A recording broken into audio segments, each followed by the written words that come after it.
Phone tapping Andhra Pradesh రాజకీయాల్లో ప్రస్తుతం ఈ యొక్క ఫోన్ ట్యాపింగ్ అంశాన్ని పూర్తిగా డైవర్ట్ చేసే విధంగా వైసీపీ గేమ్ నడిపిస్తుందనే చెప్పుకోవాలి. ఏదైతే తెలంగాణ వేదికగా ఆంధ్రప్రదేశ్లో కీలకంగా ఉన్నటువంటి అప్పటి ప్రతిపక్ష నాయకుల ఫోన్లు ట్యాపింగ్ చేసినట్లు పూర్తి డేటా బయటకు విడుదల చేయడం జరిగింది. దీనికి సంబంధించి వైఎస్ జగన్మోహన్ రెడ్డి గారి సోదరైనటువంటి వైఎస్ షర్మిల గారు మాట్లాడుతూ దానికి సంబంధించి నా ఫోన్ ట్యాపింగ్ చేశారని చెప్పేసి ఆధారాలు ఉన్నాయని, వైవి సుబ్బారెడ్డి గారు ఆ యొక్క కాల్ రికార్డ్సింగ్ కూడా వినిపించారని చెప్పేసి చెప్పుకుంటూ వస్తున్నారు. సొంత చెల్లి ఫోన్ ట్యాపింగ్ చేయడం ఎంతవరకు సమంజసం? దీనికి సంబంధించి పూర్తి వివరాలు తెలుసుకోవడానికి ప్రస్తుతం స్టూడియోలో మన ముందు ఉన్నారు టీడీపీ యాక్టివిస్ట్ మనోజ్ కుమార్ గారు. సార్ నమస్కారం అండి. నమస్తే అండి. ఫోన్ ట్యాపింగ్ రాజకీయాల్లో ఫోన్ ట్యాపింగ్ అనేది మొన్నటిదాకా మనం తెలంగాణ వరకే చూసాం.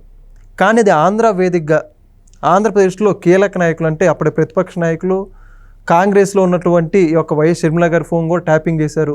ఆ ట్యాపింగ్ సమాచారం మొత్తం కూడా అప్పట్లో వైఎస్ జగన్మోహన్ రెడ్డి గారు తెప్పించుకుని చెప్పేసి పూర్తి డేటాతో సహా బయటికి విడుదల చేయడం జరిగింది. కానీ ఇప్పుడు పెద్దగా ఈ యొక్క అంశం గురించి ప్రస్తావించే నాయకులు లేరు. పూర్తిగా జగన్మోహన్ రెడ్డి గారు పల్నాడు పర్యటన, ఆ పర్యటన అని చెప్పేసి దీన్ని ఎక్కడ డైవర్ట్ చేయాలని చెప్పేసి ఆ క్రమంలో నిమగ్నమైనట్టు మనకు అర్థమవుతుంది. కానీ గతంలో వైఎస్ జగన్మోహన్ రెడ్డి గారు ముఖ్యమంత్రిగా ఉన్నప్పుడు మనం గమనించుకుంటే కోటరెడ్డి శ్రీధర్ రెడ్డి గారు అప్పుడు అధికారాన్ని వదులుకొని నా ఫోన్ ట్యాపింగ్ గురి చేశారు జగన్మోహన్ రెడ్డి గారు, నమ్ముకున్నప్పుడే ఇలా చేశారు, నా మనసు విరిగిపోయిందని చెప్పేసి ఆయన బయటకు వచ్చారు. కానీ అప్పట్లో అంతగా వైరల్ కాలేదు ఈ విషయం కూడా. కానీ ఇప్పుడు ఒక్కసారిగా అధికారం మారడంతో అనేక మంది ఫోన్లు ట్యాపింగ్ గురైన వార్తలు వస్తున్నాయి. మొత్తంగా ఫోన్ ట్యాపింగ్ గురించి మీరు ఏమంటారు? ఫోన్ ట్యాపింగ్ గురించి మనం అనడానికి వైఎస్ షర్మిల గారు సాక్షాత్తు మాజీ ముఖ్యమంత్రి వైఎస్ జగన్మోహన్ రెడ్డి గారి సోదరి, వైఎస్ రాజశేఖర రెడ్డి గారి కూతురు. ఆవిడ తెలంగాణలో పార్టీ పెట్టారు, వైఎస్ఆర్టీపీ అని. ఆవిడ ఫోన్ ట్యాప్కు గురైందన్న సంగతి ఆవిడకి వైవి సుబ్బారెడ్డి గారు చెప్పారని, అమ్మ నీ ఫోన్ ట్యాప్ చేశారు, నువ్వేం మాట్లాడుతున్నా వింటున్నారమ్మా అని చెప్పాడు సుబ్బారెడ్డి గారు అని చెప్పి ఆవిడ మీడియా ముఖంగా డైరెక్ట్గా చెప్పింది. ఇదే సందర్భంలో ఆంధ్ర రాష్ట్ర ముఖ్యమంత్రి జగన్మోహన్ రెడ్డి గారి పరిపాలనలో నెల్లూరుకు సంబంధించినటువంటి నెల్లూరు రూరల్ ఎమ్మెల్యే కోటంరెడ్డి శ్రీధర్ రెడ్డి గారు కూడా నా ఫోన్ని నా నాయకులే మా ప్రభుత్వంలోనే ట్యాప్ చేశారని చెప్పాడు.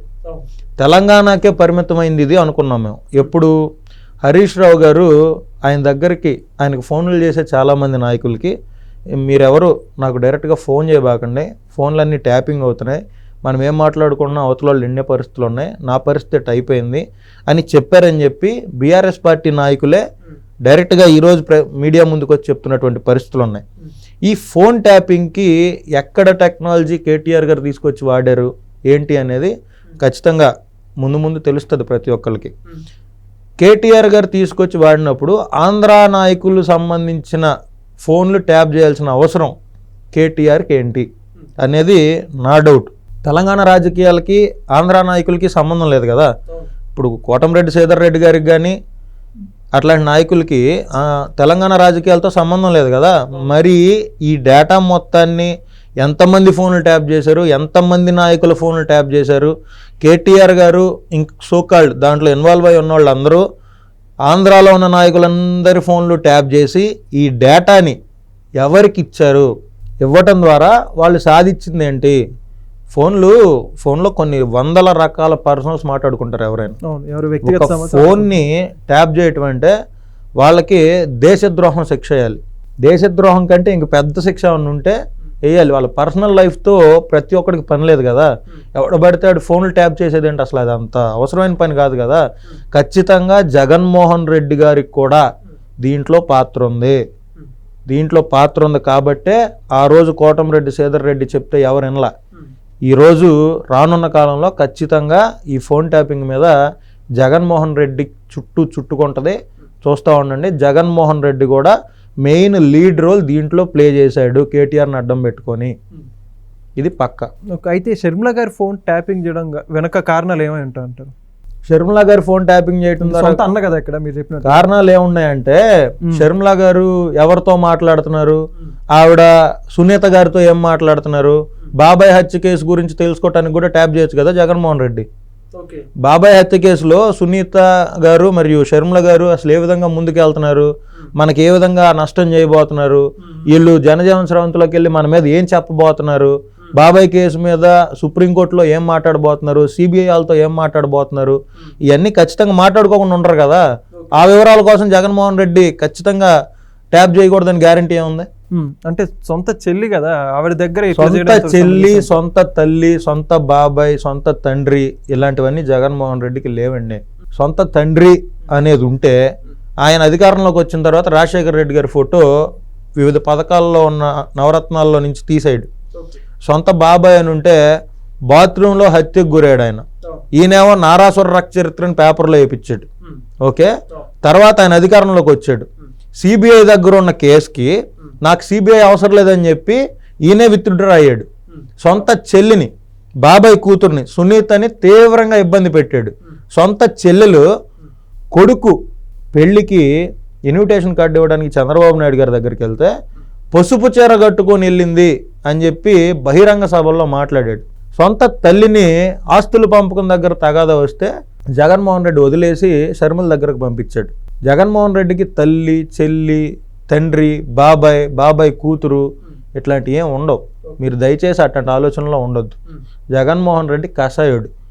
ఆడి గొర్రె తలకైనా ఒకటే, మనిషి తలకైనా ఒకటే. ఓకే, మరైతే షర్మిల గారు మాట్లాడుతూ అంటే కొంతమంది విలేకరులు షర్మిల గారిని అడిగినటువంటి సందర్భంలో ఈ ఫోన్ ట్యాపింగ్ అనేది చాలా చిన్న విషయం, కంప్లైంట్ ఇవ్వాలంటే దీనికి మించి చాలా విషయాలు ఉన్నాయని చెప్పేసి అంటున్నారు. అంటే చాలా విషయాలు అంటే ఫోన్ ట్యాపింగ్ మించి ఇంకా పెద్దన జగన్మోహన్ రెడ్డి గారు ఏమేం చేసి ఉండొచ్చు అంటారు? కంప్లైంట్ ఇప్పుడు లిక్కర్ స్కామ్ ఉందండి దేశం మొత్తం మీద. తెలంగాణకు సంబంధించిన మాజీ ముఖ్యమంత్రి గారి కూతురు కల్వకుంట్ల కవిత గారిని లిక్కర్ కేసులో, ఢిల్లీలో జరిగిన లిక్కర్ కేసులో జైల్లో పెట్టారు. అరవింద్ కేజ్రీవాల్ గారిని పెట్టారు ఆయన ముఖ్యమంత్రిగా ఉన్నప్పుడే. అక్కడ జరిగిన స్కామ్ కంటే ఆంధ్రాలో జరిగిన స్కాము 100 రెట్లు పెద్దది. ఆంధ్ర రాష్ట్రంలో ₹1 కూడా ఫోన్పేలు కానీ, యూపీఐ కానీ, ట్రాన్స్ఫర్లు కానీ లేకుండా ప్రతి పైసా నగదు రూపంలో తీసుకొని ₹100 మద్యాన్ని ₹200 అమ్మాడు జగన్మోహన్ రెడ్డి. నేను మద్య నిషేధం చేస్తా, దశల వారీగా చేస్తానని చెప్పి కొన్ని వేల కోట్ల రూపాయలు ధనాన్ని ఆయన సేకరించి వివిధ కార్యక్రమాలకు ఆయన వాడాడు. అది అన్నిటికంటే చాలా పెద్ద స్కామ్. ఆ మందు తయారు చేసే కంపెనీలను బెదిరించి వాళ్ళ దగ్గర నుంచి ముడుపులు తీసుకున్నాడు, వాటితో బంగారం కొన్నాడు. ఇట్లాంటివి చాలా ఉన్నాయి. జగన్మోహన్ రెడ్డి గురించి మాట్లాడడానికి ఫోన్ ట్యాపింగ్ అనేది చాలా పెద్ద విషయం, కానీ దాన్నే చిన్న విషయంగా షర్మిల గారు భావించారంటే జగన్మోహన్ రెడ్డి గత 5 సంవత్సరాల్లో ఇంకా ఎన్ని విపరీతాలకు తెరదీసి ఎన్ని లక్షల కోట్ల ప్రజాధనాన్ని దోచుకున్నాడో మీరు అర్థం చేసుకోవాలి. అయితే జగన్మోహన్ రెడ్డి గారు నిన్నటి రోజున ప్రెస్ మీట్లో మాట్లాడుతూ అక్కడ ఫోన్ ట్యాపింగ్ అంశం కూడా చర్చకు వచ్చినటువంటి సందర్భంలో జరిగిందేమో పక్క రాష్ట్రంలో, అప్పట్లో షర్మిల గారు తెలంగాణ రాజకీయాల్లో చాలా క్రియాశీలకంగా ఉన్నారు, మరి జరిగిందేమో అని చెప్పేసి అన్నారు.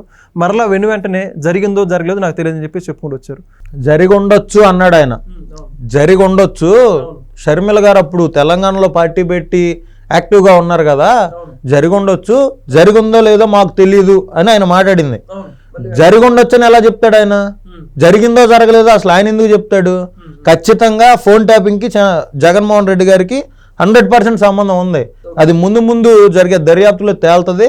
ఆ తేలిన రోజు నిజమేనా ఇంత దారుణంగా జగన్మోహన్ రెడ్డి ఎలా చేశాడని మీరు కూడా అనుకుంటారు. ఓకే, చూద్దాం మరి. ఖచ్చితంగా ఫోన్ ట్యాపింగ్కి సంబంధించి సమగ్రమైన విచారణ దర్యాప్తు జరిగించాలని, దీనికి సంబంధించి లోతుగా జరిపించి పూర్తి విషయాలు బయటకు రావాలని కోరుకుందాం. ఖచ్చితంగా బయటకు రావాలి. Please subscribe to Leo News for more videos.